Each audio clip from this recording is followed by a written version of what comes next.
Hello and welcome to another episode of the Best Book Club.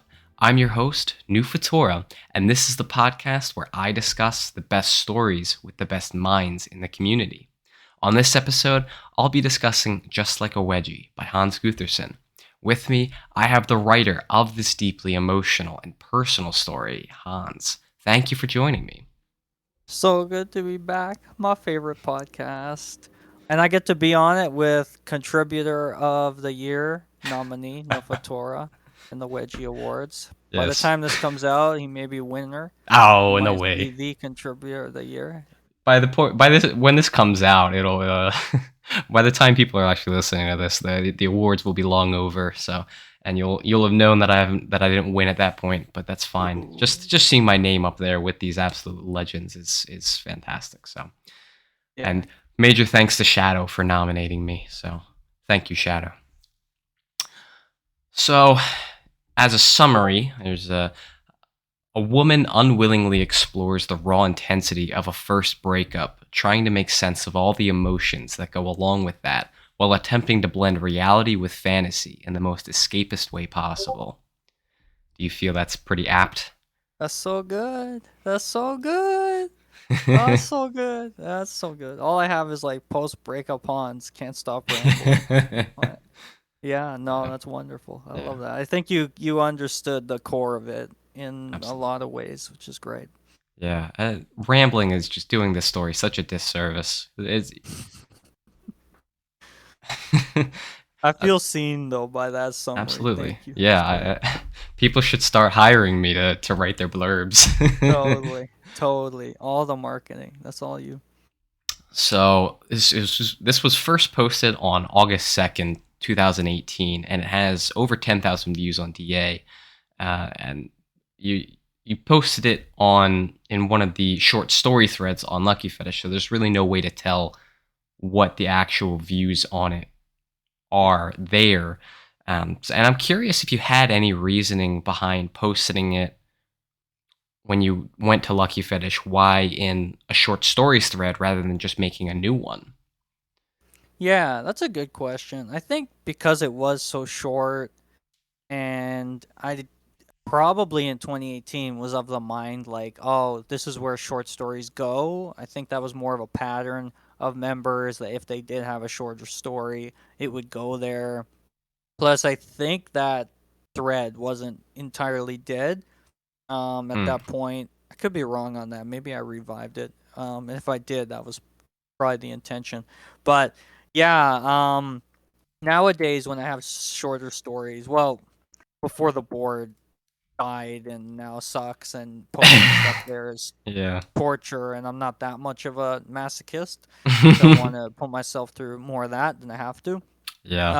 I would post all my stuff in the short stuff in the short stories thread. Plus I knew it had a lot of views and this is a mechanic I forgot about on Lucky Fish forums, but you can like subscribe to threads Oh, and you would get really? like updates. Yeah, and I didn't know that, but AP was subscribed to that thread. So at one point when I posted some story there, he was like he knew that there was an update. So I think he got an email maybe or something. So he knew to go there and check it out. So also that was a fun little like, oh, so now people like will be drawn. They won't know I posted it, but they'll be like, ooh, new story, and they might see me and they might jump away and they might, no, I Yeah. don't want to read that. But so stuff like that. But it's a good question. I hadn't thought too much about it. I think partly too, it's just like I wanted again to get it out as many places as I could. Mhm. And those were definitely my two like main places to post, and still kind of are. Yeah.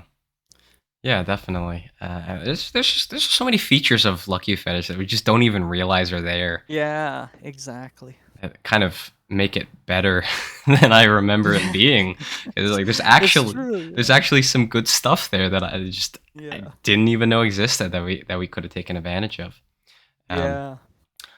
So I read through this story for the first time while researching for my Lucky Fetish Evolution episode, and Mm. it completely took me by surprise because while it is in your style, the idea explored here is very different from what you've written before, though it captured that idea just as well as the ones you've gone through before it. Yeah, it's so funny you mention that because I mean, I talk a lot with you about this idea of like post breakup, but like, it's funny. I hadn't thought too much about like the own phases of my writing till I read like a Stephen King book called The Tommy Knockers, which is like one of Mm, his least popular books. People don't like it, because it is a bit weird, and I think he was super on drugs when he wrote it, like super on drugs. a little bit weird. That kind of describes all of Stephen King's writing. Yeah, yeah. It was like really weird. But there's a Okay. moment in that story that like almost more than any other moment sticks out to me. It's like one person's a writer and they're struggling with writing, and there's just like I think there's a shed that's like glowing because there's alien stuff in it, and this character's like, oh, this is gonna be like my green shed phase of like writing or something, and everything after that's gonna be my green shed.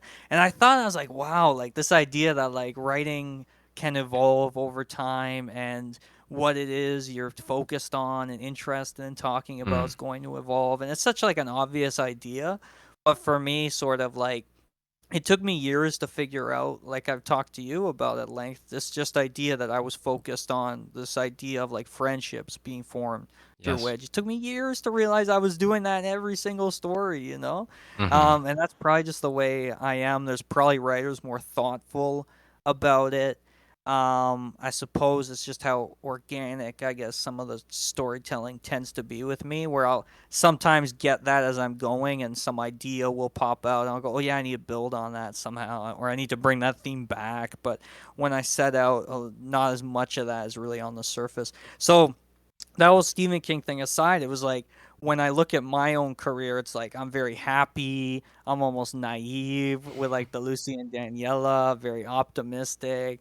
And then post breakup Hans is very depressed. He's Hmm. very dark. He's very much like how much pain is there in the world, and all the pain I felt, and how do I vent that Hmm. in a way that makes sense. Like I thought I knew something about her, but you don't know anything until your heart gets broken, and all that stuff happens. So it's trying to like process that. And this story did have a very magical effect at doing that, which we'll probably get into a little bit. But it is such a dramatic shift for me. And now I feel like I'm getting into, I don't even know, some new phase of my writing, probably where it's maybe some of that optimism tempered by some of the realism of like post breakup Hans, trying to find some balance if Hmm. that's possible. Or maybe it's something totally new and different Hmm. um from that as I grow more into like adulthood and adulting and stuff. Who knows? Maybe all my characters are gonna be stressed about paying taxes or something. Oh, that'd be so. Oh, that. I don't know if anybody would actually enjoy that. I don't know. It's a No, tough that one to would pull be too off. stressful. Yeah. Somehow it's yeah, I'll think on it. But yeah, so it's really interesting that you point that out because it's Yeah. in my mind very obvious and dramatic shift, and carries into a lot of the stories I was writing around that time. And it's funny now to look back and be like, "Oh yeah, that was 2018." It was like years and years since like I wrote that, and it's like the pains faded a lot, although sometimes you'll still remember stuff, you'll still Hmm. think, but it's obviously not like this fresh wound. So it's funny to be like, "Wow, it's already been like 5 years or whatever Hmm. it's been." That's Yeah. crazy. Yeah. Time I, I does fly. I guess you can kind of summarize it as your voice matured. Yeah, pain will do that to you. Yes, definitely. And something that I picked up on in your voice is that you take whatever scenario you can think of and add in Mm, wedgies to see how it plays out. And I think that works especially well on something as relatable as a heavy breakup. yeah. Yeah. I mean, and there's like a couple reasons for that. One is like I want to write something. I want people to read it. I hadn't been writing for a while because I was both in this relationship and trying to do a lot. Plus the more complex relation is she stuff of like she wasn't really into me writing, and even went as far as being like, you probably shouldn't have any of this stuff out there online because what if Hmm. someone finds it? And that really messed me up. I was like, is she right? And I almost deleted everything, and that was scary a little period until I stepped back and I was like, no, I'm not gonna do that. um but it was close. So when I was realizing I needed to write all this out, I was like, well, I can't just write a story about somebody going through some stuff with only wedgies because nobody's gonna read it or care. Plus, it's more interesting and it hasn't really been done if I don't write just a breakup story, but I write one all about wedgies and processing it through this lens of a fetish and a lens of a writer with a fetish. Um, and so like it could be my own experience, but I could maybe separate it a little bit, obviously, because the character is not named Hans and little stuff like that, you know. But Hmm. it's not like and then Yeah. Hans did this and I did that. It's not first person stuff like that. Um, but yeah, it's certainly in a lot of other cases, it's like trying to find really creative settings and scenarios and being like, yeah, add wedgies in and see what'll come up. Like, obviously, Telling a Knife or Flame Over Darkness, they work as stories without wedgies in them. Technically, you could say Vampire and Vampire Huntress have to team up and fight an evil. Like, that's not super unfamiliar. Um, but and you throw in wedgies, it's like, wow, that's kind of different. I haven't seen that Yeah. before, you know. And it's that little thing, and then obviously for the audience of like, you kind of need the wedgies if you want Yeah. them to read it. Yeah, and I mean, Dueling a Knife and Flame of Our Darkness, you kind of make them a centerpiece and essential Mm, to the story. So yeah, if you take them out of the idea, then you could still hold up. But the actual story, I feel like if you took the wedges out of the stories themselves, they wouldn't really make much sense as to why the characters are sticking together, and like especially like yeah. Dueling a Knife. Why is June going after Knife? I can never remember Knife's actual name. Caroline, Caroline, Caroline, yes. yeah, Why is yeah, June yeah. going No, after you're right. what's the Yeah. revenge there? So it's Totally, you're right. Yeah, that's the goal. So I'm glad, like in those, it makes sense, and that's the mhm, goal with any of the stories. It's like if I do some sci-fi thing like Touching Oblivion, or I do some fantasy thing like Many Memories of Wedgies, it's like, you want them to make sure they fit into the world. I think that's right. usually writers' goals when they're writing a story and they want to be somewhat realistic and Yeah. be constrained by like the fact this feels like logical. You're gonna wanna have it where it's like, yeah, there's reasons for it. It feels like there's a reason, and it fits that the wedgies are happening. Yeah, definitely. And I think that really highlights the split between wedgie stories and stories with wedgies in them is Mm, whether or not you can remove the wedgies and the story still makes sense. totally. A song that jumped out to me as I was thinking about the Ah, story that could serve as the soundtrack is Lucid yeah. Dreams by Juice World. Have you heard that? Oh, I know Juice World. I like his music. I don't know that song though. I'm It's gonna his most listen to it popular one. It's the only right one that now. I've actually listened to by him. Yeah, Um, but it felt listen to like him. I felt like it could slide right into place if I was listening to that while I was reading it. Yeah, It would just make it that much better. yeah. It's great because of Juice WRLD, it's like he's got this preoccupation with like sadness and hurt. He seems to understand it, in a lot of ways. So I think that's a really cool, apt notice and good. And it's great to hear that because I know you're a musician. You think musically in a way a lot of others probably don't. I don't. Although I love music, I don't think about it the same way. So that's interesting to think about how it could be a soundtrack to this. Hmm. I like that. I like that a lot. Yeah, Thank you. absolutely. I'm very musically inclined. I'm curious how I guess really everything about you translating the pain and experience that you had into this story because as I said in the beginning, it's a very personal story. Um, Yeah. I'm curious how like everything that went along with that. Like, how did it affect you at all? Um, were you able to uh, m- heal from it a little bit? Like what happened with that?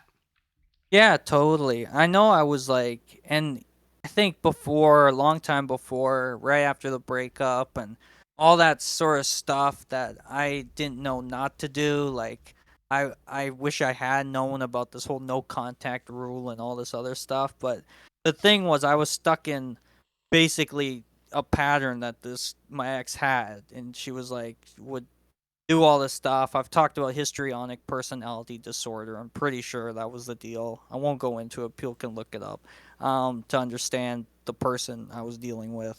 But I didn't know I was dealing with. Um, so I was dealing with like a lot of emotions, a lot of pain. I was like, I need to vent this, and the only way I really know how that's healthy is to write. I was writing it, and it was really hard at first, where I'm feeling everything, I'm thinking over everything. I'm like, this isn't really helping. Mm-hmm. Revisiting all this hurt, um, and just trying to put all my thoughts down and trying to vent as much as possible. But then, like midway through the story or something, this really magical change appears, where I'm suddenly remembering stuff, but it's not hurting as much. Mm-hmm. It was really wild, and I'm like, "Whoa, this is actually working." Yeah. And I had hoped it would, and I had known from writing in the past that it could vent stress, or you could really get into it and be in the zone and everything is gone. But as I'm writing this, I'm thinking of stuff. I'm like, it just doesn't hurt as much anymore.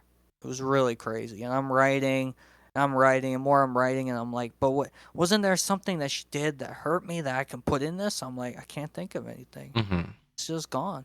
And I've been trying to like a long time through like weak meditation attempts and other stuff to kind of put it off and try to push it away. And then this was like doing that. It was just kind of flowing out a lot of that hurt. So by the time I got to the end of the story, I felt like how the character sort of feels. It's like there's hope. I'm gonna be okay. Like Yeah. this isn't the end of everything. So the story, if I hadn't written that, maybe I'd still be stuck in like that hole, which is Yeah. kind of crazy to think about. But it was really transformative emotionally to Mm-hmm. get through that and to really put it all down as much as I could and try to be like as fair as I could be with myself. To be like, there were the mistakes that I made, and there were mistakes that she made, obviously, but I wasn't like perfect, and I might never be. And because I don't know about you, and I don't know if this is just a psychological thing humans do, but we try to make ourselves out as like the hero in all these. And I was like, and so there are things like Angel does where it's like, yeah, she goes too far at one point and other moments. And I was like, I want to put as much as that in to be like, there's like, it's not fair to just try to psychologically push aside like whatever mistakes you might have done or problems or regrets and put that all on the person you're angry with, but try to also grow as a person. And that's hard to do for me, especially. I have a lot of trouble with changing and growing and looking back and being like, oh, I was wrong about this. I made a mistake.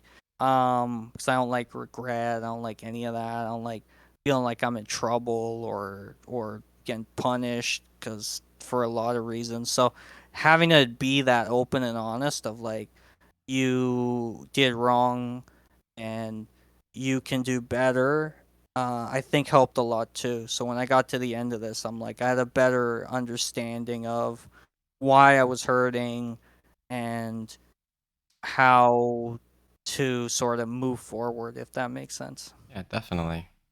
You captured the full humanity of the breakup rather than just the one side of it. I'm curious if there's a full story to what Angel was writing. Yeah, I'd love to read it. So I would too. it felt very much Yeah. in line with Nicely Done style. Yeah, I liked her story. I liked her style. I think when I was first writing that, I had some ideas like what would her style be like? Oh, okay, she's very like poetic. She's very interested in a lot of this like symbols and Hmm. stuff. I imagine Angel writes a lot of stories. Clearly, she's into some FM stuff and isn't against dudes getting wedgies, which was a nice touch, I thought. Um Especially because this dude's kind of virginal, so it's like, I guess in a way, it's kind of like me as well. I'm in that little mini story, kind of. But yeah, that would be great. Maybe I'll go back to that and write the whole angel like episodic poem about this Hmm. relationship and what happens. Yeah. That'd be nice. Yeah, it, Yeah, it it really is an interesting thing to me that she's writing about a guy and a girl together when she's only yeah, shown to have dated a woman. yeah. Is there something in her character that drives an interest in something she hasn't explored yet in her own life? I think as a writer, she's just interested in writing about a lot of different experiences, and probably we could look at Angel and the place she's in at that moment, and she's trying to write and she's trying to not think about the breakup, so she's not putting herself in the story. She's writing about two totally different people who are Okay. so different that's not even like a woman and woman relationship. It's a woman and a guy who have this beautiful, almost outer space like, that's so disconnected from her and what is on earth and what is real, that the language she uses has to mirror that, where it's Hmm. so disconnected from the pain she's feeling. And the reason it cuts off so abruptly is she really is struggling. And that was me with a lot of Yeah. stuff. I was trying to write a lot and I just couldn't do it. I'd be in my head too much. I would write a couple lines. I go, this would suck. This sucks. Or if I was starting to ramble in something or write something about being sad or something, I'd be like, where's the wedgies? Like, this isn't a Hmm. wedgie story. This, how do I bring it in? How do I do this? So it was a lot of that struggle. Yeah. And it was, yeah, it was hard to finally sort of break out of that and quiet those voices enough to get back into it without Hmm. instantly being like, oh, but this isn't good, or someone's not gonna like that, and I better stop this. That's like, Yeah. it's so debilitating and dangerous. Hmm. Yeah, a little bit of that is healthy to have just to keep yourself in check so your ego That's doesn't true. explode and you're not, oh, I'm the That's true. greatest. Look what I'm just such a fucking genius. But yeah, Yeah, it can very quickly grow to be yeah. detrimental. It's so true. It's so true. And I've been scared of that happening to me, and I've wondered about it and thought a lot about it with writers. It's like, if you keep getting praised for everything you do, will you just lose that objectivity and you'll write something, you'll be like, I could write anything and people are gonna love it. And that's the fear that I have, and that I'll get to that point. And I've worried about it, and I've written some stuff, and I'm like, is people like, are they just saying that?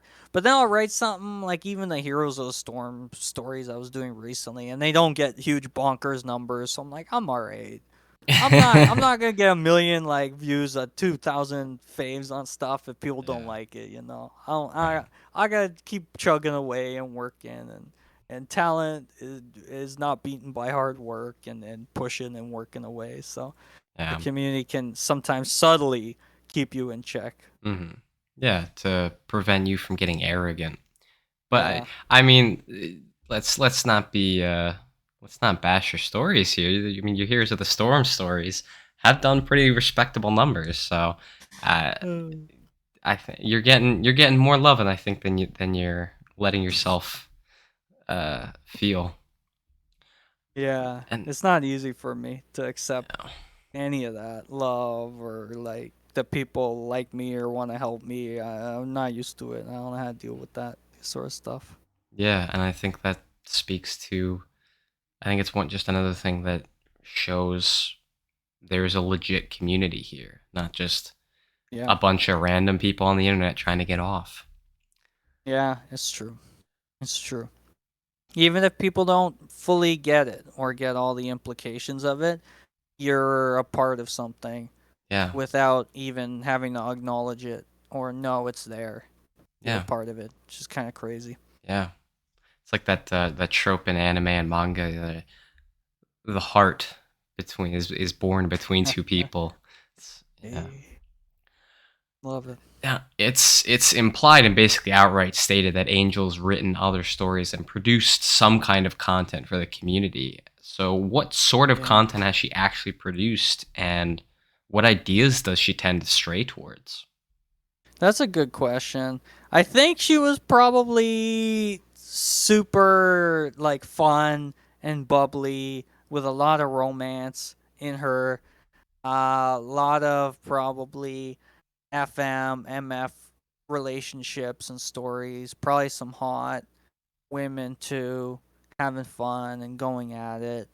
I think she had a lot of diverse flavors and tastes. Mm. Probably, I imagine a lot of the stuff when she first got into a relationship, she was going to turn into stories, all those hot fantasies. She's just like recycling it for cool stories and getting all that fave. Since she's a woman too, she was probably like super popular if anyone knew. Everybody just checking her out, and Mm-hmm. she was writing hot stuff about women getting wedgies and being able to really capture what that looked like. So she'd have all the love she could need in the community. Yeah, definitely. Okay. I like that quite a bit. That's a And fun it's question though. I yeah. hadn't thought too much about it. Like obviously, and I don't do a great job of hiding this. She's kind of self-insert me. Yeah. As some of my characters kind of do. And one story I'm writing now, actually, there's a guy who like I'm trying to describe him how I look as much as physically possible, um, just because I want to capture him. But he's gonna be like this antagonistic guy. So I'm like, wait, what am I saying about myself? This guy like such a jerk character who's evil, and he's gonna look exactly like me, like as much as possible. So like sometimes like I'll try and do that Yeah. um, and put myself into it. And I do that a lot, where it's just stuff I've felt or heard or thought about, whatever. Like, and obviously, Angel, in a lot of ways, is that for me, and the stories capturing a lot of moments from the relationship and Mhm. breakup and stuff. Um, but certainly, I love that you can look at that and ask, like, what kind of stories does she write? What kind of content? Because I mean, I always love that too when in stories or books, like to give Stephen King another mention, when in like Salem's Lot, the character's a writer and he's written like these other books, and they'll give the titles of the books. The first thing I always want is like, oh, I wish I could read those books. Yeah. I want to read those books they mention. Yep. What are they about? What's Or the books? I want misery. to read them. Yeah, Misery. Yeah, and all those books that Paul Sheldon writes, Mhm. all those about Misery's Child, and especially when they go in great detail about these books. So, like, I want to read those books. I Mhm. want to read the whole series of books. I want to read the unpublished book that Annie, that Annie Wilkes Burns. I want to read that book, but Yeah. no, you don't do it, Stephen King. You don't read all their books. So I like that, and I think that's always fun. Definitely. Maybe I'll write something from Angel's perspective or something. And at the end of the story, we'll pan out and she's like with a new girlfriend or something. And she's all happy and they're kissing or something. And she's got Yeah. like 4 million followers on DA or something. And everybody's dancing. Big dance party at the end is great. Yeah. That's what I'm going to write. This got to be the Okay. sequel. You should make it like Cafe Disco from The Office. Yeah, totally. Yeah, that'll be All awesome. right. Awesome. I like that. Something you do here that really makes the story feel true to life is have Angel's thoughts all somehow come around to Jane. Yeah, it's kind Mm. of funny how annoyingly consistent our brains are at shoehorning in ex partners after a breakup, even if the original train of thought had nothing to do with them. Yeah, it's true. That was how my brain was. I would think about anything and they would come up. Or Mhm. I'd be talking to somebody and I couldn't like resist the urge to bring them up, especially if they knew about them and we were talking about it. I would say one thing to them and they'd be like, "Oh yeah, it sucks." Then all I want to do is be like, "Oh, I have all these other things I want to tell you that she did that were crazy, and all the stuff that happened and the ways I was treated. I got to tell you all that." And you can't like stop yourself in some ways, because you're trying to vent, you're trying to put it out there, Yeah. and I think it's your brain trying to like process the hurt and understand it.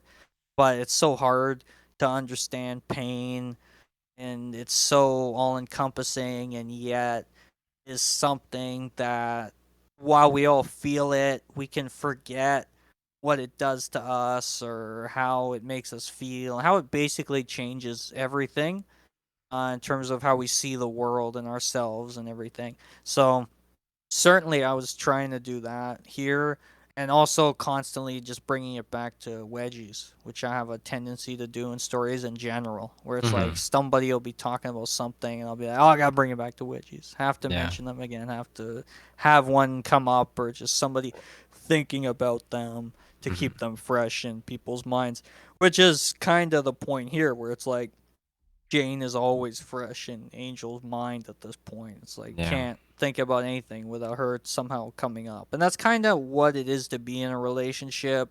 The longer you're in it, the more people are going to be touching every part of your life and every part of you. Giggity giggity, as Quagmire might say. Hmm.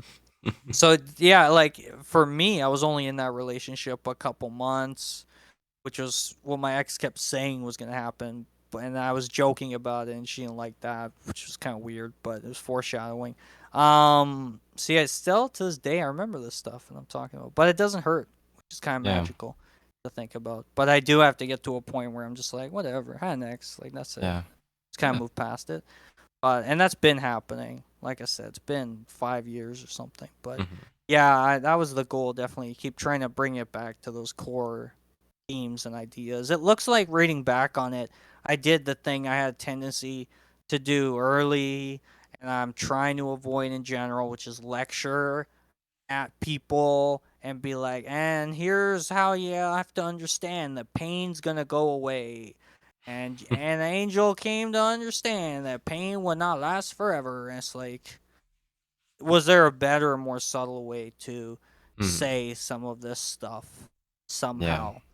And I kind of, in some ways, do it, but then I also am like, here's long paragraphs where we understand that, like, being alone is okay and not being with her is okay. And it's like trying to find that balance. But Yeah. you're seeing a lot of pain, a lot of, like, stream of consciousness almost Hmm. literally me processing in the moment and feeling better in the moment and coming to these revelations like in the moment as I'm writing it. So you're getting a lot of that raw, I hope, like energy that hopefully Yeah. comes through. Definitely. And I think the fact that you're writing it from the perspective of a first breakup that was very intense, Yeah. I think there's a little more leeway, a little more wiggle room for uh, the character of Angel dissecting pain and trying to understand it in a, so I guess, as a lecture based way, as you said.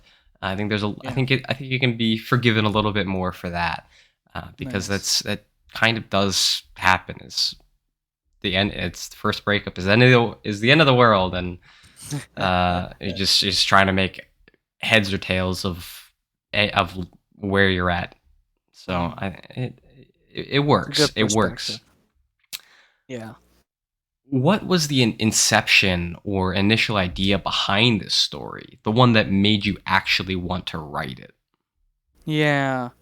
I think it was like I think it was this idea of Angel picturing like her ex and picturing giving her a wedgie and these ideas that there are a lot of different ways to process grief. Not all of them may be healthy.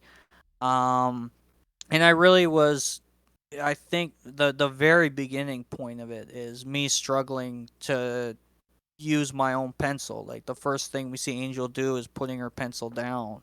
Um, and it's interesting. Like she's not on a computer writing. She's not on her phone. But this very old fashioned, very in my mind, like how I was writing the Lucy and Daniela originally. It was longhand, long form, by pencil and pen and on paper and stuff. And how like nostalgic that was, and how important that sort of was for getting the story down.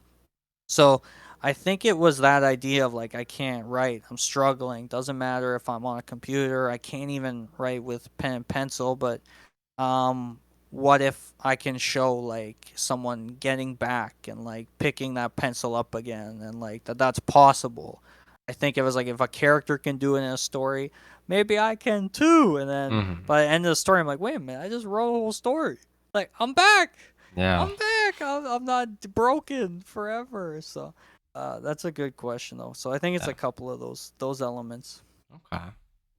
Very nice. You mentioned to me when I brought up the idea of discussing this story that it basically felt pretty in line with my voice and the ideas I try to convey in my writing. And I definitely got that impression as well. And that's kind of one of the big reasons why I wanted to talk about this story at all. Because Nice. as you go in later on in the story, it kind of it's pretty. It becomes easier to. I guess your more regular voice for the time Mm, came came back into prominence more. But yeah. especially in the beginning, I could probably have fooled myself into thinking I'd written it. It was kind of scary how similar Nice. our styles and voices were there. Yeah. That's funny. And I like that you mentioned that. And yeah, for me, the reason I was saying that is like, yeah, you don't shy away from real emotions of like hurt and loneliness and heartbreak and like these pure forms when they happen, and sadness. Obviously stuff you understand on a number of levels. Well, I know that from talking to you, but also from reading your stories. But I'm curious, like, that was my perspective. But what do you think, like, when you read it and it feels like your style? What is it about it? Do you think that like feels like you could have written it, or it could have been like one of your stories? I think the best way to describe, at least here, is I've been exploring mental and emotional consequences. Mm, And as we've discussed to some great lengths, consequences really are not something that's very present in this community. yeah. And so diving super deeply into the ramifications of the effect someone can have on you when they're Mm, so involved in your life on such a personal and intimate level. It was it might be the story that I was able to connect with you most on. yeah, that's wonderful. That's so crazy, and it because I'm coming to this realization about myself and characters. For the longest time in my stories, I think it's fair to say the other, like the young adults, the 18-year-olds, etc., they're all allies to each other or become friends to each other across the board. They might start out as bullies or as enemies or blackmailers like Amanda, or um like in YWNR, you have this Hmm. hierarchy of who's picking on who at any moment, stuff like that. Yeah. But in the end, they'll all become friends, and the real like characters who don't get redemption are occasionally parents, like in my story Allison and Taylor, where this mother figure is kind of more menacing and is problematic. Same as kind of in YWNR, although at that point the parents and the kids can come to some connections. But in just like a Wedgie, we see this idea that like, oh, not everyone can be your friend.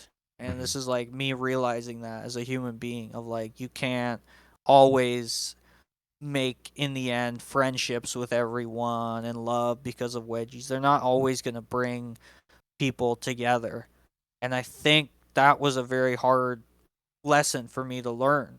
It took me years to realize that's what I was talking about in stories, but it's something I'd been doing and exploring and subtly trying to like communicate to others and put out into the world this message and this idea about friendship and family and love and stuff. And it's like, but here's a character so different from these other characters because despite the elements you see in other stories, like when I did like you and Jury Han, which is kind of to me reads like a kind of companion piece to just like a wedgie, because you have some of these similar thoughts about scenes and relationships and like fantasies as well.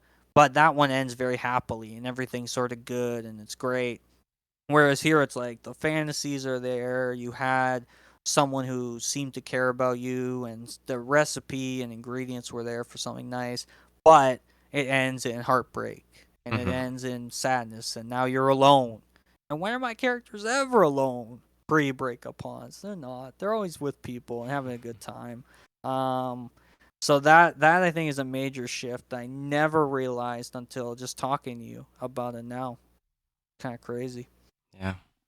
Hey, that's the power of my podcast, I It's true, 100%. guess. Power of your podcast, power of you, contributor of the year nomination. Ah, Amazing. yeah, whatever. How much time has passed since the breakup and the beginning of Just Like a Wedgie? I think it's super fresh. I don't remember if I know the date, but I'm gonna say it's like basically just maybe weeks, if even that. Okay. Like if even weeks from like that day of the breakup when you get like the text or whatever, it's over. Yeah. And trying to like stay connected to them, but realizing like that's just not good on any level. Yeah. Yeah, Okay. yeah, probably a couple weeks Okay. maximum. It's fresh. Yeah. Yeah, I think that really helps give some context to Angel's thought process and understanding the full extent of the pain she's feeling.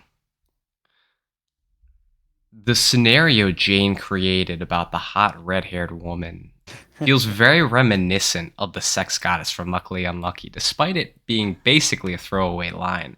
I'm not sure if that Yeah. was any influence or not. I mean, yeah, it was funny. I don't know if that was taken from something my own ex did. I feel like, yeah, I might have just been having a thing for redheads in the moment and being like, Hmm. that might be fun to explore. Plus, it's kind of exotic and different, and does kind of pop when you think about it. You talk about red hair; it can be a lot of shades of red, and your mind might have different ideas of what red hair looks like.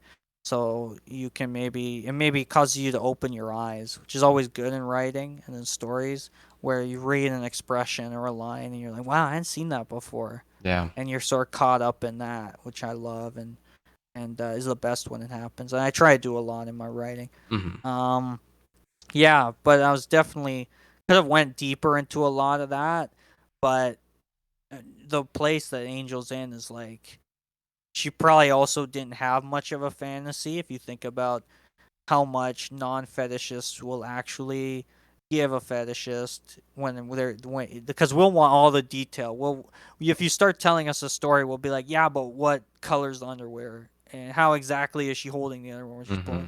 So she probably doesn't have a lot of that realistically. But I even know in the story like Angel like never questioned the inconsistencies Jane had, even because she's a writer, she's just Yeah. kind of trying to take in what she can. um but yeah, it's funny. I maybe sex goddess Yeah. reference, anti cherry. I love Becca more though, so probably Of like course you do. I should have included Becca in there, and I should Yeah. have thrown in the name Becca. She's the best. Yeah. I I like the think playful. I think it really just comes down to that Auntie Cherry was the first to do a character like that, Sex Goddess, and he It's did it true. so well. It's so Yeah. memorable. So it's Yeah, it's true. You're it's right. almost inevitable that anytime something similar to that or something along those lines comes up, it's going to Yeah. be compared. Or Yeah. Totally. Totally yeah. fair. Yeah.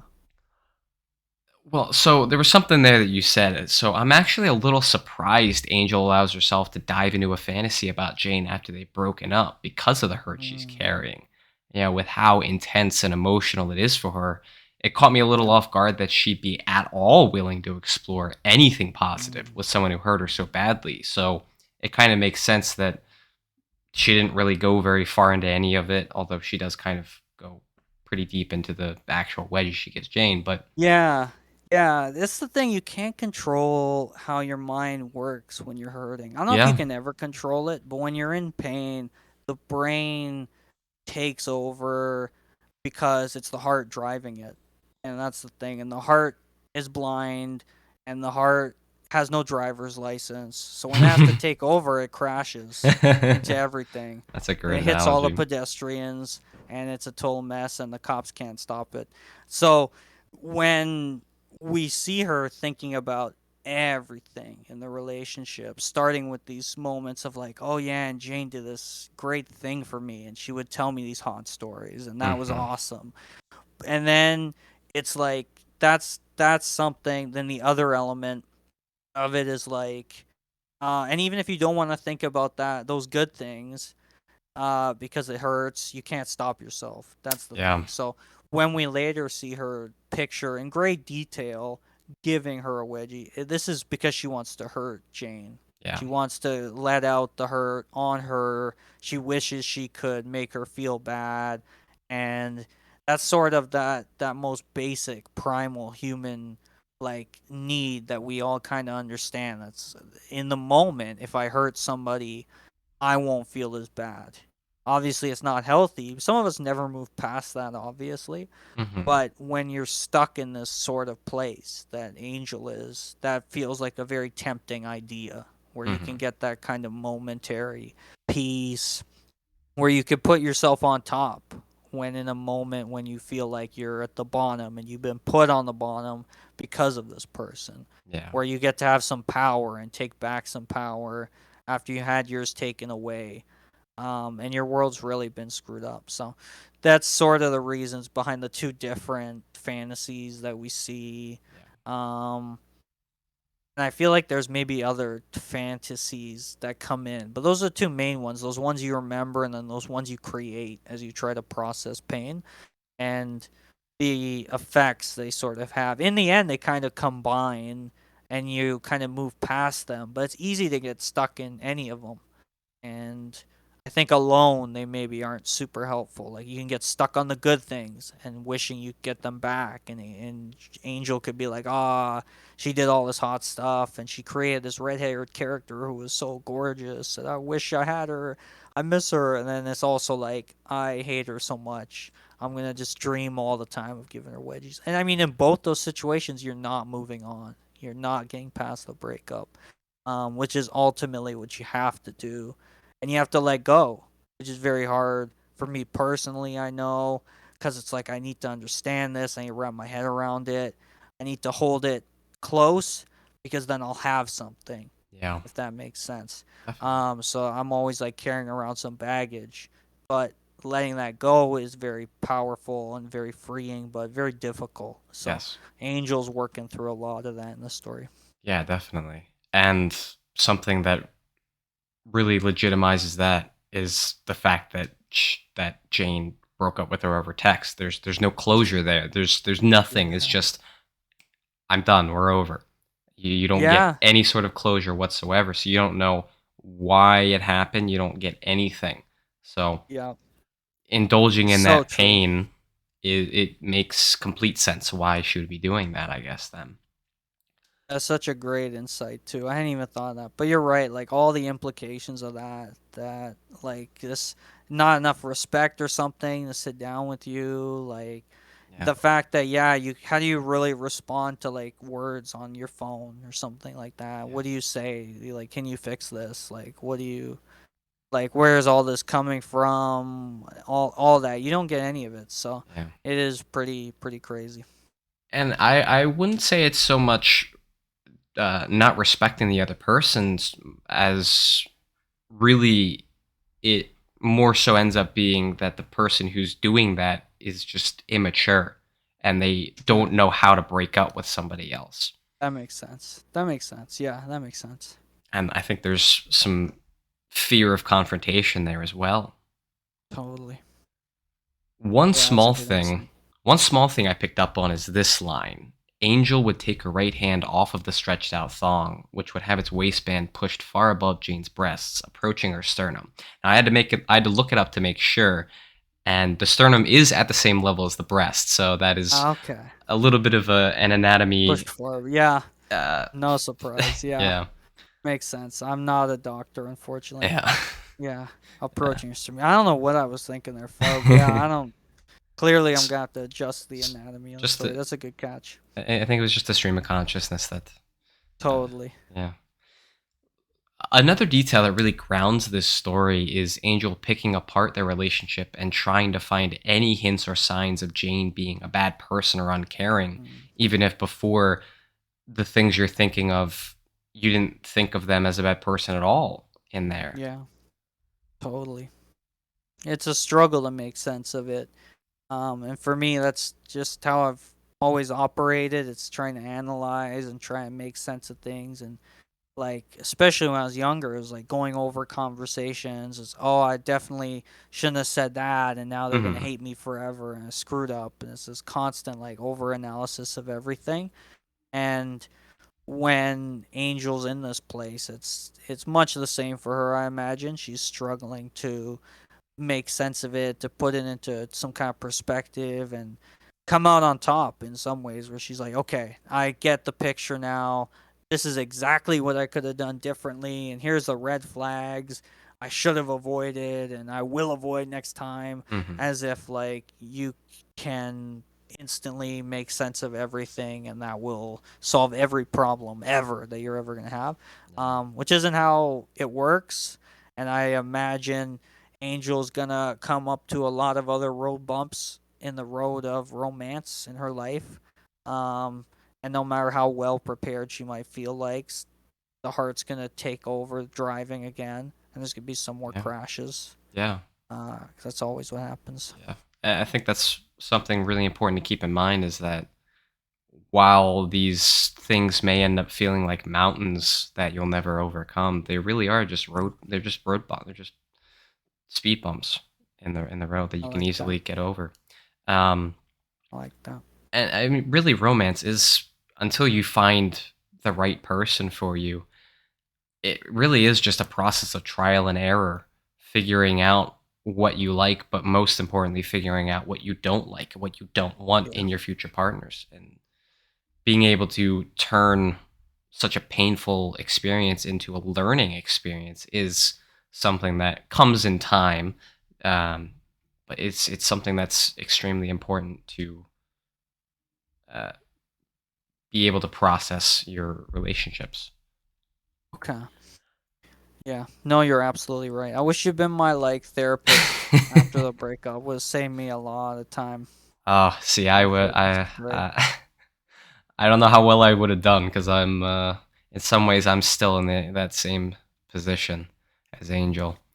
Um, and I think it's something that so many people do, uh, it can be helpful in the moment, which can translate into being helpful overall. Is to sort of vilify your partner Oh yeah. until you're able to until the emotions are able to die down to some extent. It's not so fresh and raw.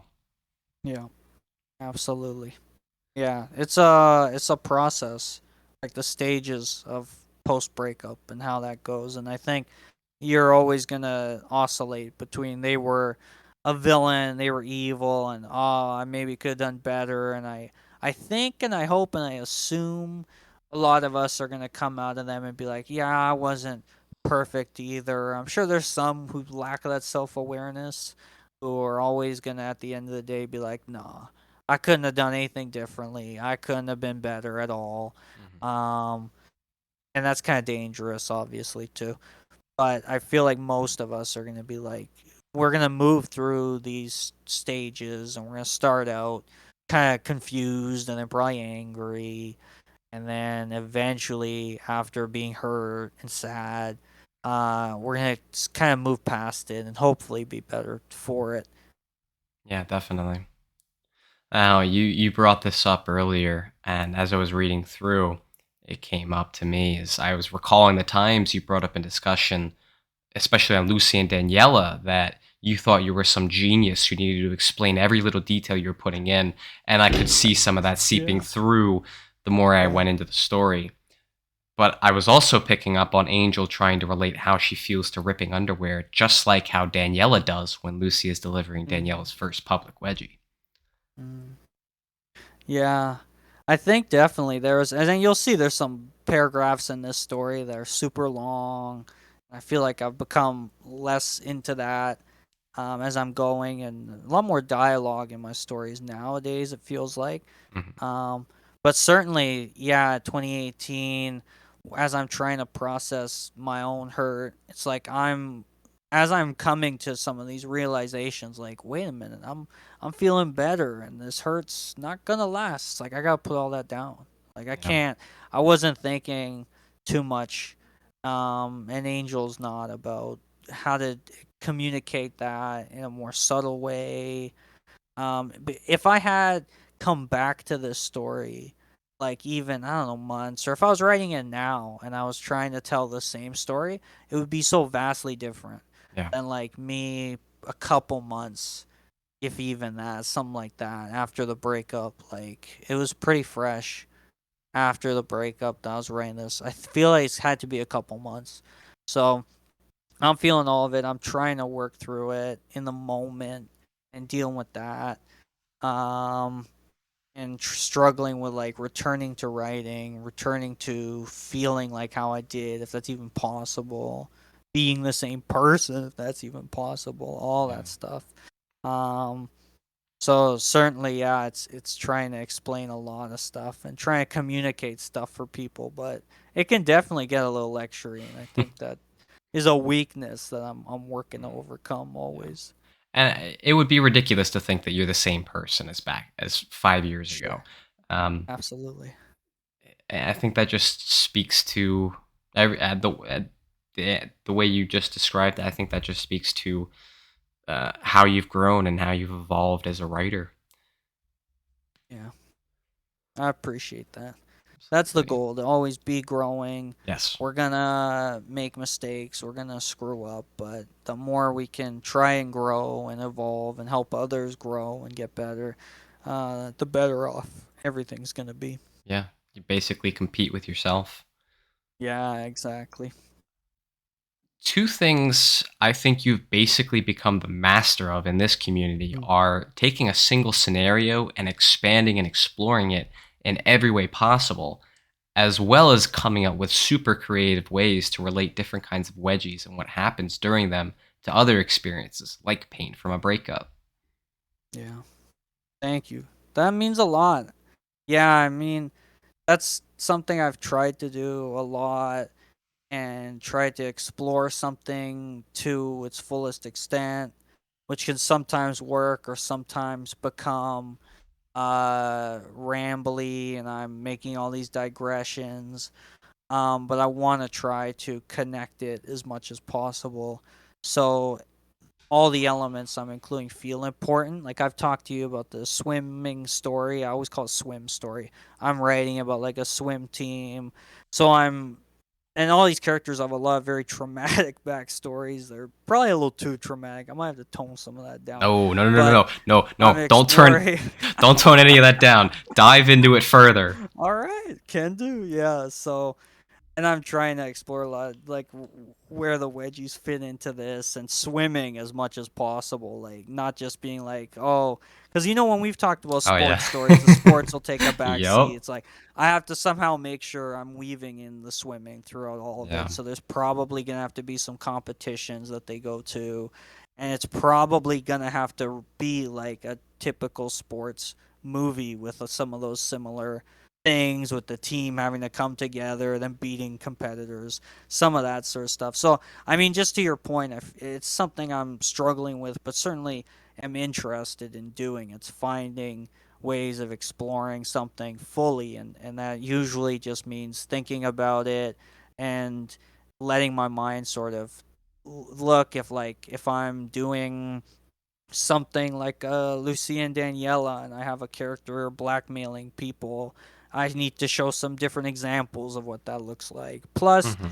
not just have her be one-dimensional blackmailer, have her be somebody who's pined after and who has a reason kind of for not being in a relationship, who has her own arc, and like trying as much as possible to give people like the 360 degrees and exploring stuff. So not being afraid to be like, yeah, but what about that implication or that one? Like, why can't I answer that and explore it? The challenge is learning how to do that without being too digressive or too tangential. where it's like people get it, people understand she's hurt and is breaking up and has bad Yeah. memories. Like you could have shortened this down like 500,000 words or something. It's gonna be a struggle and something Yeah. not everybody's gonna like in my writing. Mhm. Um, but I'm trying to do in some ways as I Yeah. explore as much as I can. Yeah, definitely. And it sets you apart from other people. It's just immediately obvious. This is Hans writing. You don't need to see who posted it. You just know. Um, Nice. uh, if you're the sports that is so true. They always take a Yeah. back seat. So Right. it, if you could try reading like I always usually I seem to have come around to referencing manga constantly now as rather than The Office. You could Mm, try checking out Slam Dunk, which is a basketball mm, manga. okay. Super like the basketball is super important to it.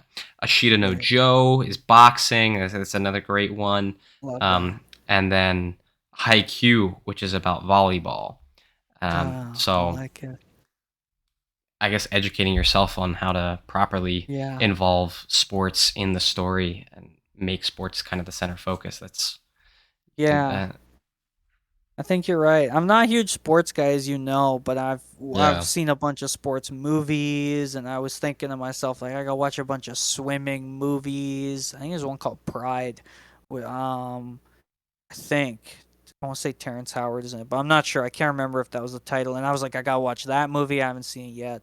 I was like, I'm gonna watch that, and I'll know exactly everything I need to know about Hmm. swimming because I used to do swimming when I was young, and I did. So I'm gonna be an expert. But yeah, I think trying to see how others have maybe tackled it is always good advice for Yeah. writing and writing well. I Yes. think something that's Yes. informed. Yeah. Doing your homework just makes you a better creator in whatever field you're in. One small thing that took me out a little bit is your use of Mm. parentheses here. Oh You use yeah, them a lot. yeah, And multiple totally. times there ended up being quite a bit of writing in each pair where it didn't really seem necessary to have the parentheses. They could have just been regular parts Yeah, of the story because the philosophy behind parentheses is to uh, include information that if you took it out, it wouldn't affect the story at yeah. all.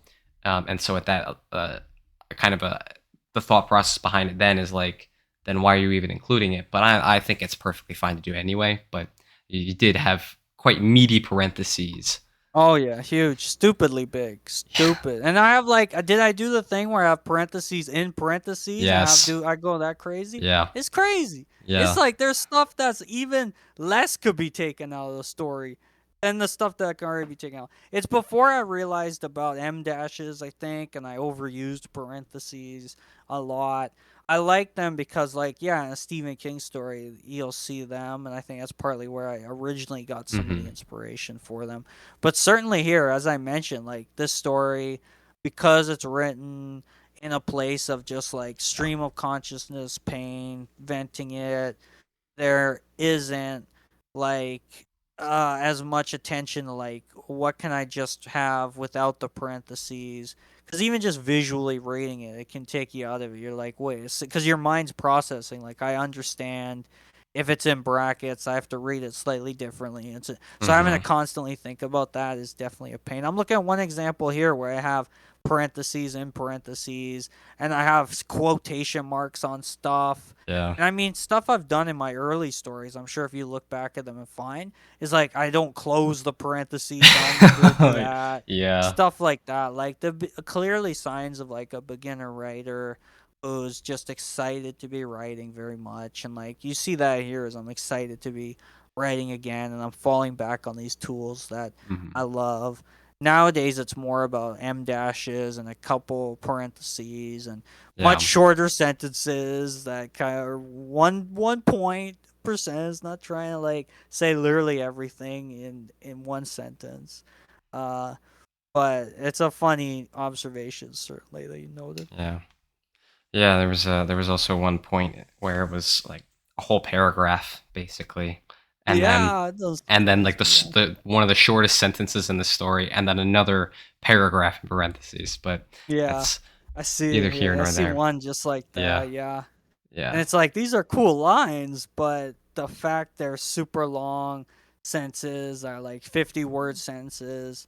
So I clearly had no like I hadn't been a working journalist, for example, who was like very who had like a more of an editing mindset, an Yeah. editor mindset of like I can break these sentences up and I can reword something like that, Yeah. which I'm doing now as I'm writing a lot more.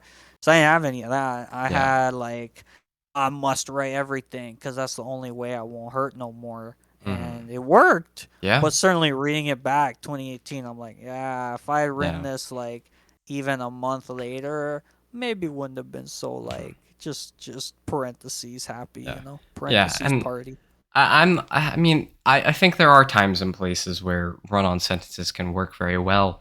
Mm, But I think really it was just the parentheses themselves weren't really necessary because totally. that information was necessary to the story to some extent. So Yeah. that's yeah.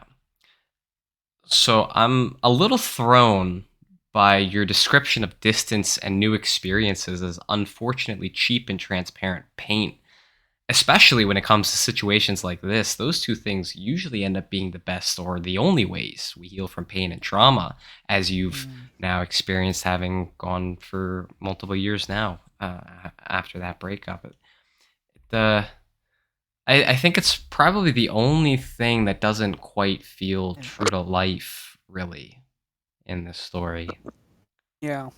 That's a good note. I think because Angel is in such a fresh hell and it's so new to her, she will obviously have heard, as all of us have heard, the old cliches of like, oh yeah, time Yeah. heals all wounds, which it doesn't. Um, or like new experiences are gonna replace what happened.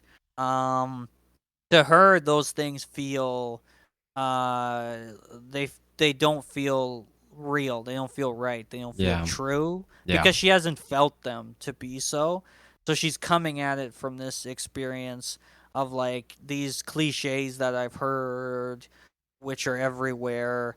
They're not helping me in this moment. Like Yeah. me thinking that pain is going to be softened by distance and new experiences, that's not helping me in this Mhm. moment, Yeah. which is not how it works, but it's how we all Yes. think. If we're equipped and armed with these cliches, we can be protected. Obviously, only actual distance and new Yeah. experiences will help. But even not right away, which I No. think is also what Angel's trying to hit on. Like, say, for example, she were to move away somewhere right away. Like, you're painting over it, you're trying to put a new like if you were a wall, you're trying to paint over it with something totally different, and a whole new environment setting. But if you're so fresh from that, if you haven't taken the time to process the hurt and work through it, then you're gonna see underneath all that pain, all that hurt. It's not gonna have been gone and disappeared. So another under way of understanding this idea of the paint. Yeah. Um, like so even if you were to use what were, you're right, generally and realistically healthy ways of dealing with them, you have to deal with that pure and that core emotional state first, and the consequences, as you so beautifully noted, this idea of emotional consequences, you have to feel them, you have to work through them, and suffer the consequences, so to Yeah. speak. Um, and avoiding them is not going to help, I don't think. Maybe in the long run eventually, but I feel like you have to work through it. So that's That's what Jane does first off. I mean, Angel does yeah. first off before putting then the paint. She Yeah. probably gains value of distance and new Yeah. experiences. And avoiding trying to process or deal with that it doesn't help you at all. It just it makes it worse in the long term. You end up holding on to all this resentment and whatnot. So Mm. it's best to process it fully. The teacher giving a student a wedgie thing. It doesn't sound very good to me. Obviously, I'd love to have that happen, but from an outside perspective, Yeah. it really I feel like Angel only feels like that scenario is bad after adding multiple qualifiers because she's into wedgies, whereas anyone without the fetish would probably see it as unprofessional at the least, maybe creepy, and definitely crossing a line. Yeah. I wonder if that was a mistake. I wonder if it's supposed to be like it made a good thing, made her smile. Yeah. Make that wedgie a good thing, made her smile. Because I mean, it starts off with like Jane had just been so wrong. She'd been so Yeah. wrong, like a teacher giving a wedgie to a student. So it doesn't really make sense to make a wedgie a bad thing. You know what I Yeah. mean? Yeah. Um, I don't know. I feel like maybe I meant to say good thing, or maybe there's something there around like the fact that to make a wedgie bad, she has to qualify it by saying like teacher giving a student wedgie, and neither of them have a fetish. So clearly, a wedgie, which is always awesome, is not awesome in this Yeah. scenario, which Yeah. has a Yeah. lot of problems. So that's probably what I was going for. It's like Yeah. wedgies are the best, but not when it's a teacher give a wedgie to a student Yeah. in So real life, and when none of them have a fetish for it. objectively, it's not really a good situation to be in, but Yeah, it's terrible. It's with the terrible. fetish, Yeah. I think this is kind of a fantastic glimpse into the mind of someone who's into wedgies. Is this is their thought process? It's Yeah. perfectly good. Like that would be an amazing thing for any of us to get into. Yeah. And it's like it's understanding like wedgies are great. It'd be so hot if like a girlfriend or boyfriend does it. But we have a this understanding because there are real life examples of like teachers giving students wedgies, and as far as we know they're not fetishists. They're just doing it for disciplinary reasons or something. And we see that and we're disgusted. Like on a level other people aren't going to be. They're like obviously Yeah. they're going to think it's terrible because it's this teacher doing something to a student, but we're going to see it through this whole other lens that's like totally like even worse in some ways, Yep. because we understand what wedgies can be and what they are, and Yeah. their power, and the fact that they're like a sexual object, Yes. which most people don't understand. Yeah. So another reason it's like it's Yeah. really bad. But certainly, yeah, we're gonna see wedgies very differently, and I think what I was trying to go for in this story and what I've gone through in some of my others is this idea that we sort of see the world differently too Yeah. because of our fetish. So that's something I'm interested in exploring very much so. Definitely. I think it's just the perspective that you look at it from. Um, Mm. the names of Angel and Jane seem to speak on some kind of deeper characterization of the two Mm. characters, with Angel being the pure and innocent one who is now a fallen angel due to her unwilling confrontation with a darker and more malevolent side of life, sort of like how we discussed Chastity from Feeling the Fire Until It Burns. Yes. Yeah. Whereas Jane is a super generic name, one that Yeah. seems to speak to the fact that she wasn't going to be a part of Angel's life forever. You know, it's just another average person passing through who invariably ended up severely hurting the protagonist. Yeah. How much do the names actually play into the characters and inform who they are? Yeah. It's such a great question, and I vaguely remember now having a thought of like, oh yeah, I could name the X Angel, and it would be this huge irony thing of how she's not at all an angel, and I was like, I can't name Hmm. her Deville or something. That would be too obvious. But Jane, I just looked it up now. It means God is gracious, which is kind of ironic because she's Hmm. such an evil character in this. And the thing I had totally forgotten until this moment when we were chatting is a couple of years later, I finally finished a story for Shellmelder called Starting Again with Wedgies, which has more faves and a lot more views. But Jane appears in that again Oh, after really? having broken two other Wow. people's hearts. So it shows you this pattern of Jane. Yeah. And she's in it, and she's this very evil character again. Kinda. Kinda. You get to actually see some of her if people are interested in seeing some of Jane. They get to see her, and she has a bit of dialogue there in that story. Um, So I like that story a lot too, Yeah. but it took forever to write. I struggle with it a lot. So yeah, Jane. I think I probably looked up the meaning, this idea of like God is gracious. I feel like I was going for the irony of like she Okay. is not a good person. Mm-hmm. Deliberate choice of like you wouldn't expect that. And yes, very plain name. She could be anybody. She could be just someone. Could have been just an average person by her name, but she had this great effect on an angel. Like obviously, angel is supposed to be like this awesome, you see, celestial being who can't be hurt, can't be brought down or whatever. But Jane does that, and Jane really hurts her. So Yeah. a sort of shortcut to being like Jane is bad. Yeah. Uh, Oh, Oh yeah, there's some fantastic indirect detail that you really wouldn't pick up on unless you had what's the term for history of names? Is it etymology? yeah, Yeah. yeah. It is. I Yeah, think there's it's an even more specific word for it, but yeah. etymology works. Yeah, Yeah. If unless you're like really versed in that, then it's not something you're gonna pick up. So there's totally. more even more to the story than I'm pulling out of it, which is fantastic. It's such a good note that you picked up on, though. Definitely, and I love that you did. Absolutely. Awesome. There's not much that gets past my analytical and critical eye. Yeah. No, I believe it. I've seen it. It's incredible. Now, one of the things I love most about this story is the structure you use, Mhm. isolating certain sentences as individual paragraphs to really emphasize certain things, like in the Yeah. beginning, where one line is simply and over text. There's no Yeah. elaboration on it, but it's not needed because it stands by itself and very clearly communicates exactly the emotions Angel is feeling. And that's really the crux of my point here is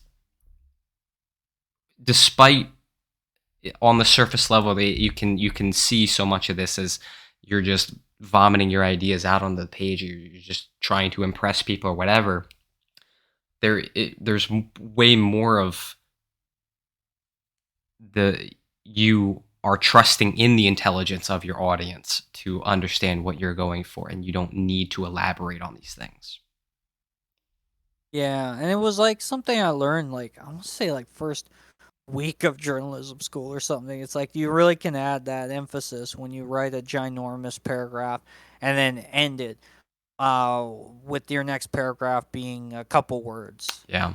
And I overdo that kind of here, where sometimes I have ginormous paragraphs, and there maybe could have been not overusing that maybe, but definitely I feel like it helps pull you back and emphasize some different elements and helps you sort of track where exactly Angel's head is at any Yeah. moment. Like when I go from this longer paragraph about wishing things were different, and then the short one sentence, but it was Jane who would know the pain, Yeah. stuff like that.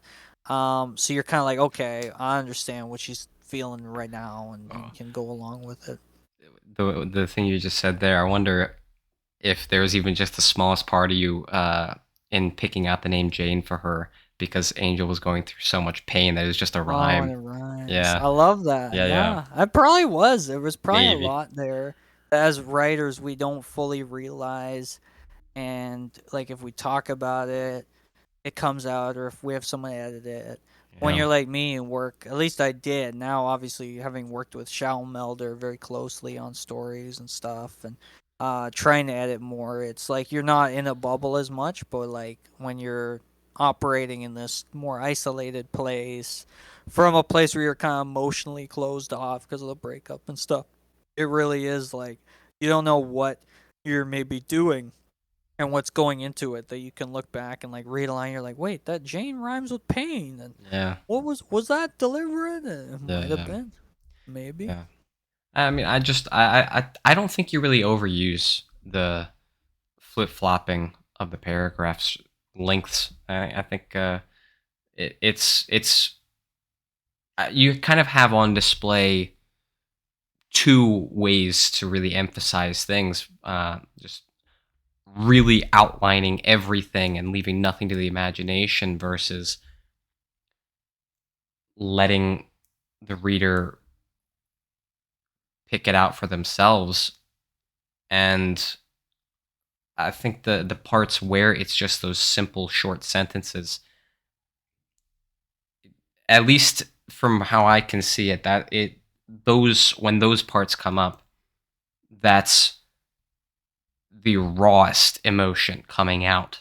It's the most intense. It's the stuff she hasn't processed at all, and she doesn't have any desire to at the moment. She just it's a short thought, and she's jumping away from it real fast to get to something that is a little more easy to deal with. Totally. I love that. I love that. I don't think a lot about structure unless it's deliberate. But so I love that you see all that. I think that's incredible. Such a Yeah. stellar observation. Thank you. And I think that's certainly it makes sense to me from having written it and what we know about Angel's character and the way she's moving through things. It's like clearly there's thoughts she's preoccupied with and stuff she's going to think a great detail on. And then there's stuff she wants to jump from one moment to a next on. Like this idea of overtext. She'll think of that, it'll pop into her brain very viscerally, and then she'll be on to some other thing, thinking about something totally different. So you can tell like what's Yeah. rawest for her, I think, with some of Yeah, that. I caught definitely. that. I think it's a great Yeah. note. Yeah, I think looking the structure of stories, especially in this community, is sort of it sort of is it fallen into the same role as the soundtrack in video games, where people don't think about it at all. Is and Mm, it's never like the highlight. It's never like in the preview videos or teasers or whatever trailers. It's that people never bring up. Developers never bring up like look at this great soundtrack. It's always graphics and gameplay yeah, and all that, and I think it's the same thing with structure in writing. People don't think about it, but the yeah, your use of structure can impact the story wildly and be one of the most important aspects of it. yeah, Where do totally. where do you see Angel in life now? That's great. That's a good question too. I like this idea, like I said, of the sequel. She's got a new girlfriend. She's writing and she's found some happiness. I think Yeah, to take a slightly more mature view of it, she's struggling to sort of make those compromises we all have to when you're in a relationship, but she's in a much healthier relationship now. She's really maturing into this adult who balances writing with everything else and is trying to come to greater understanding of herself, I think. Um, Probably hasn't forgotten totally about the first breakup. Maybe she never will, but she's kind of okay with that too yeah, cuz she knows it doesn't hurt when she thinks about it in the same way, and she really does maybe view it as this like learning experience that she takes with her into the future. yeah. Okay, It's very optimistic. to, Post to breakup some pawns degree. would have been like she's in the gutter and she's dying of Yeah. heartbreak and Jane is there laughing at her. No, I think she's moved on and is doing Okay. well. Yeah. I mean, that's kind of more of a balanced, realistic approach. Yeah. Right? Like she's not perfectly happy. She's not in the fairy tale romance that we all wish we were in. Yeah. She's working through life as anybody else would. Yeah. At the end on DA and Lucky Fetish, you mentioned that you were sort of out of the community during and after the relationship you'd been in at the time. Yeah. Was there any particular reason for this? I think it was cuz like my final year of university, so I feel like there was some just being busy Hmm. with things. Plus being in a relationship takes a lot of time. Yeah. Um More than I expected cuz I plus my ex was someone who demanded a lot of time, and I wasn't prepared for some of that, including the fact like it was kind of unrealistic. probably something like what boundaries would have been good, but I was such like a beta too, and that's what she was into. So I was like, whatever. Just kind of not giving myself like my own time or space much.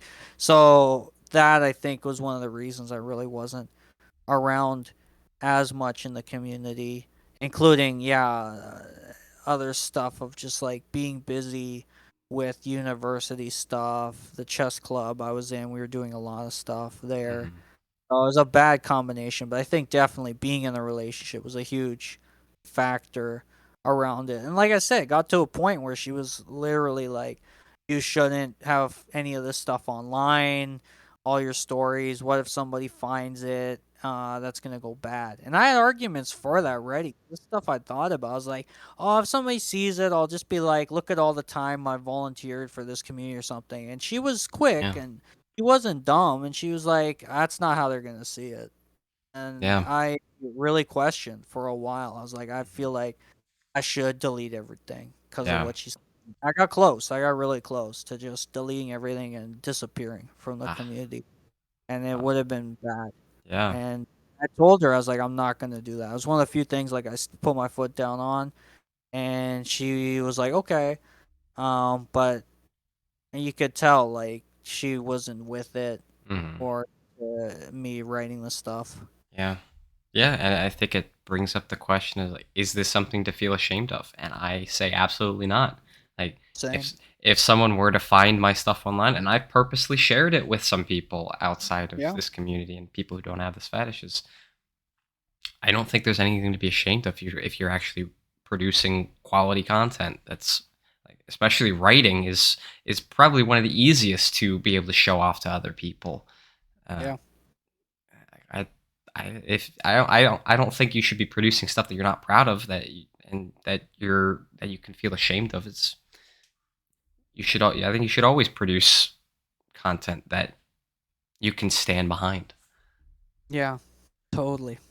Yeah, I feel like I made some status updates like during the relationship, just being like, wow. Because I remember I told you, right, the kind of crazy and kind of hard to believe story of like before I got with my ex, I had another woman, young woman, who was like, was into me and was trying to like seduce me.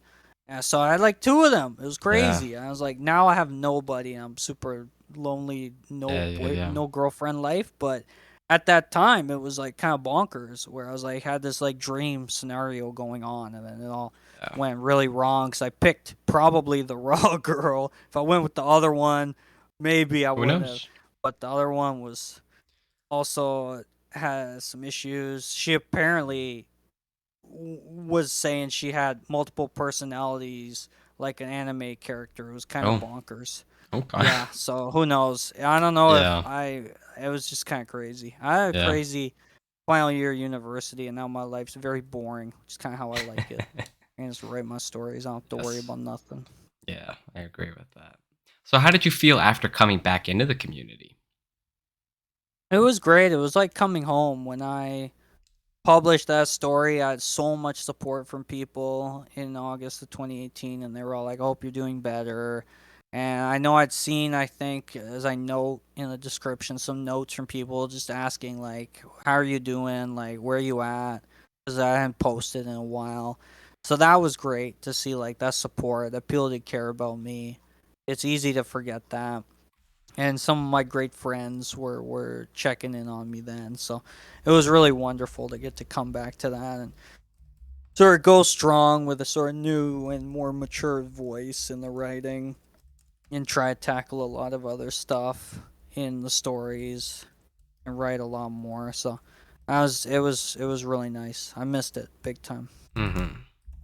Yeah, looking at all the comments underneath, um, on DA at least, there's so many people just asking if you're okay, hope and wishing you well Yeah, and all that. It's really nice to see. totally. Absolutely. Yeah. Yeah, that was great. So, what was your writing process for this? Did it all come out at once? Did it bleed into multiple days or weeks? Like, how did that go down?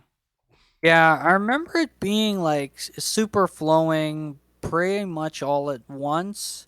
where it was pretty much like, I don't know, one, maybe two sessions, but pretty much one session, I know for sure, where I was just writing everything down. I do remember, I think maybe it taking a couple days or something, but most of it was written during like one session where I was plumbing a lot of the depths and going through everything and trying to analyze and remember it because I couldn't stop remembering a lot of it. So it was very quick, really pretty much like a day, couple days max of Okay. stream of consciousness, putting it all down Yeah, yeah, really quick, which I needed. Like if it had taken longer, I don't know if I would have started questioning myself and being like, does anyone want to read this? Does anyone care? Is this good enough story? Like, or whatever. Just like so. I'm glad I was able to quickly put it all down, and by the end of it, feel better. yeah, If I didn't, if I was still feeling bad, I don't know, I might have spiraled too much, which I tend to do and things. So, it really worked out for me, I yeah, think. yeah. It was you really captured the genuine emotion. Mm, What are you most thank proud you. of with this story? Yeah, I think that it made me feel good in the end, like that I was able to somehow get to the end of it and be like, I feel like I've actually vented. Like it actually Yeah, worked. Because it hadn't been working in other instances where I'd start writing something or trying to tell some story. I just couldn't do it. So the fact like I was able to get to the end, and at the end I was like, I've actually done it, and the writing had become therapeutic. I was really proud of that. So I was like, I must have done something right, including work through some of this, come to some better understanding, but also like just done a decent job, um, like forgiving myself and forgiving my ex, stuff like that. I feel like that the fact I could get through it and then deal with all that, I think was really important. yeah. The for, forgiveness, that is one of the most important Yeah. things. Being able to come to that, uh, being able to forgive your ex, especially, but even more so, being able to forgive yourself. That is that. What a fantastic. I'm so glad you brought that. That is so accurate to being able to truly move on and live with the experiences that you've had in a healthy way. That's Yeah. wonderful. Yeah.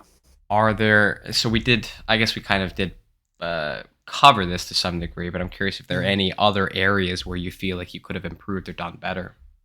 Yeah, I mean, it's such an interesting question because, like I said, if I had written this at any other stage, if I'd written this closer to the breakup, or if I written it weeks later, if I wrote it today, it's going to be a vastly different story. Perhaps one where it's a bit more focused and I still capture some of those moments that are significant in the relationship to paint something of a picture of it and of the characters and of what's lost ultimately.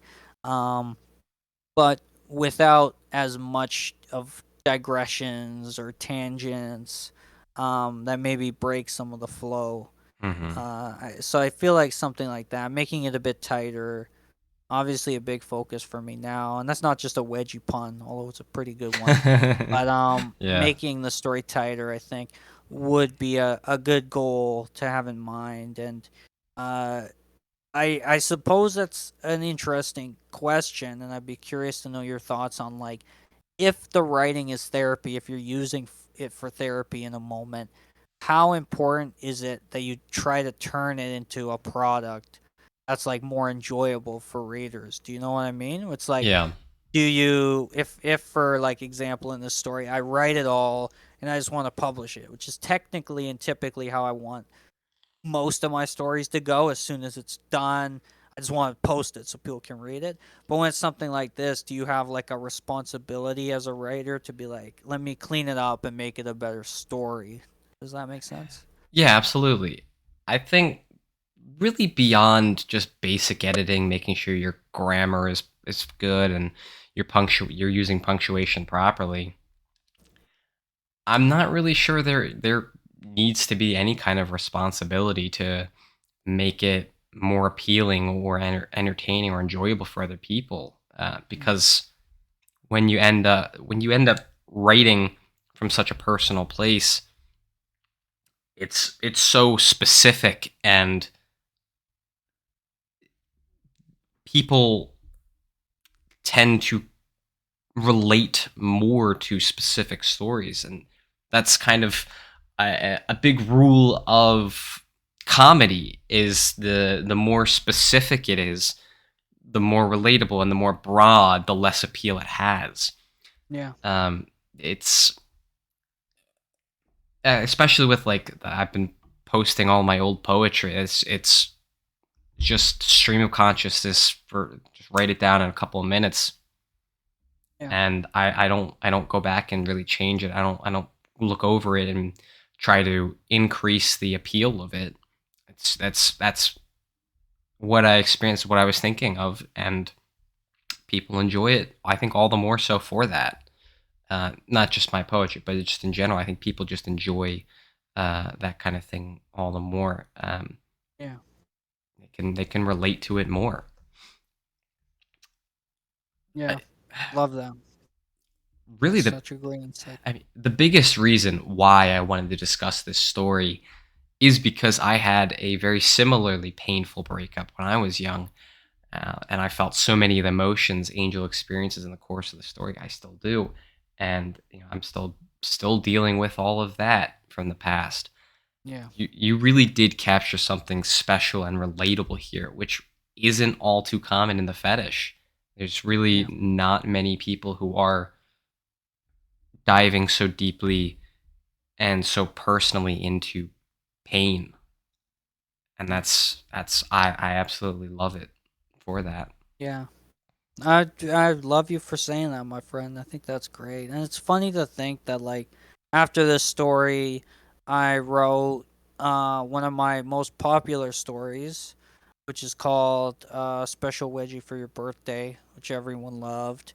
And I don't know if I could have written that if I hadn't, like, matured Hmm. emotionally because of the breakup and things, and taken this different approach to it. Like, I at the time, it was probably my most mature and explicit story, and I feel like that's because I had been in the relationship, and although it ended poorly, I had been in it, and I had got to experience some good things for the first time.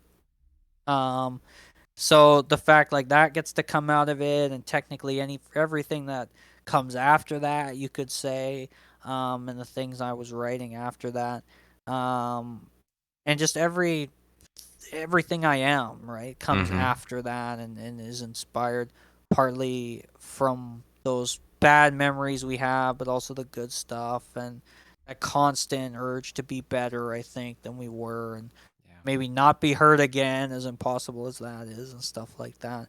Um, yeah, I think it was also like I gained a more mature view of, like, the other person in the relationship, Mm-hmm. and how they're going to have complex needs and desires and things, and uh you can understand that to a point, but at the end of the day, like, you can't control them, and Yeah. uh so, like, in a story like No Wedgies Tonight, which I did the next year, something like that, it's way more mature.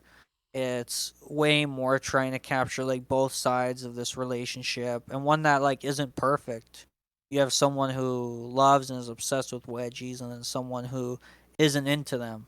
And instead of, like, those early stories I did, um like, I think it might have just been called Like a Wedgie, because I had some very similar titles. Oh no, Wedgie Love. Sorry, Wedgie Love. The early story I wrote, where it's like similar scenario, although I flip it.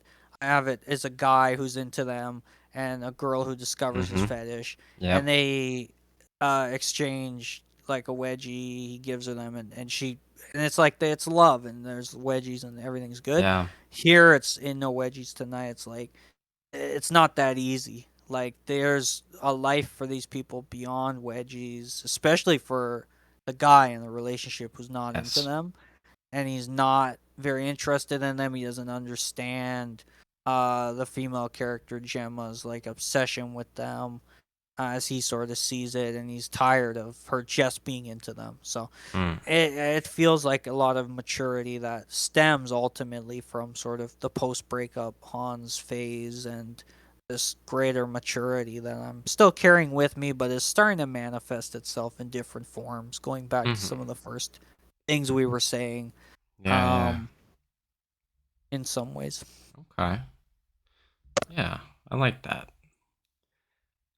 Do you have any plans to write more stories in a similar vein to this? You've written a couple of them, and you brought them up, like Wedgie Love and Wedgie Tonight and things like that. But are you going to be writing more like this?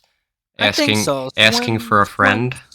I love that. You could tell your friend that definitely, yeah, like the swim story as I keep calling it, I'll tell for it. I have to keep writing it. I've stalled. It's gonna be a lot darker. A lot darker. It's gonna be kind of post breakup Hans darker, where there's gonna be a lot of trauma that these characters had. And there's gonna be a more antagonistic guy named George, who I'm excited about. George LaFord. I think he's a really cool antagonist. Okay. Although he does look, spoiler alert, exactly like how I look in real life. So when you notice any physical description characteristics I give this guy, I'm just outing myself. So Yeah. um yeah, you can be ready for that. Okay. Uh but I'm excited for that 'cause it's gonna be darker, and it's gonna be dealing with a lot of stuff that's personal and that's real. Um, so I think that's a good example of something like that. Okay. I'm Yeah. also have goofier stuff coming up because Okay. it's kind of funny. Like I haven't fully realized, but I kind of have this range and spectrum, which is kind of nice. Like I just wrote a story called Sandra's Wedgie Gifts for a Secret Santa. I wrote that story in like a couple hours. It Yeah. was awesome. Couple hours for a Secret Santa contest a user was holding, and I got brought in as like a last minute because someone else had left. And it's such a goofy kind of fun story about someone who lets nerds give them wedgies for money, and it's like I was like, I can't believe I've written this. And I write stories like that. And then I'm going to Yeah. write this intense swim story where, like, there's going to be some fun price swim competition stuff, but there's also going to be a lot of trauma that Yeah. characters are working through. Like, if you even just think about what are some traumatic things, you're probably going to hit on what some of the characters experienced. So Okay. that'll give you some idea Yeah. of what I'm hoping to kind of start tackling in Okay. that story Yeah. if I keep writing it. Okay. I'm working on to jump ahead when you ask about, or I guess if you ask if there's other stuff to plug, I can Oh, give I you will. those I when we will. get to I that. always do. When we get to that, Yeah, that's having a wide range is fantastic. It's a very important skill to have. I think yeah, to one to prevent burnout and also just yeah, to show off your actual that you're actually good at writing rather than just you mm, could do this one thing really well, but yeah. if you have that range, you're able to express way more of the spectrum of human emotions than just this one thing. I love that. Yeah, yeah, it's great.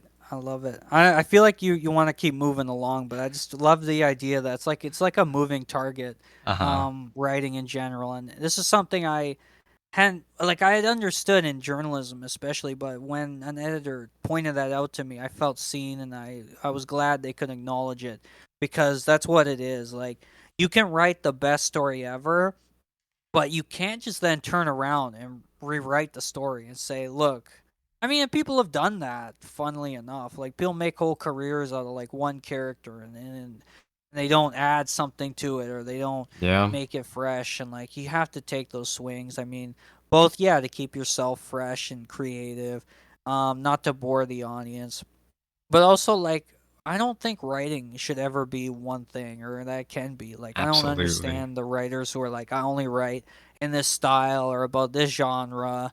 It's like, do you understand that like writing is trying to understand the human experience, and art is trying to capture the emotions of the human soul, and like that's not gonna ever be able to be constrained into, oh, I must only write about fancy British people doing fancy British tea parties and affairs or something. It's like, no, it's like it's wedgies and it's love and it's everything Yeah, and it's sci-fi wedgies and it's western wedgies and it's yeah, vampire hunter and and the list is endless. So I mean, and it's different styles of it, and it's Yakuza stories one day, and it's yeah, Sandra asking nerds to wedge her for money one day, and it's intense. Everybody's got a checklist of trauma swim story another day, yeah. and it's just trying to do as much as you can. Hmm.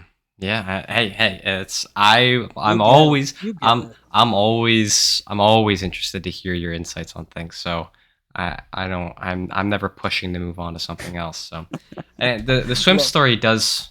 Just as a quick thing is the swim story sounds. I'll be curious to see. Um. I because when you've been discussing it, I kind of been thinking of friend sessions. Uh, mm, I, Probably just because it's like just a group of people with past trauma and things like that, and they're trying to work through. yeah, So I'll be curious to see about that. yeah. Is there anything else that you'd like to discuss? Oh, I think you beautifully, as always, covered the story, and I really love you for it, my friend. That was Thank great. you. No, I think that summed it up excellently. I hope Awesome. people read it.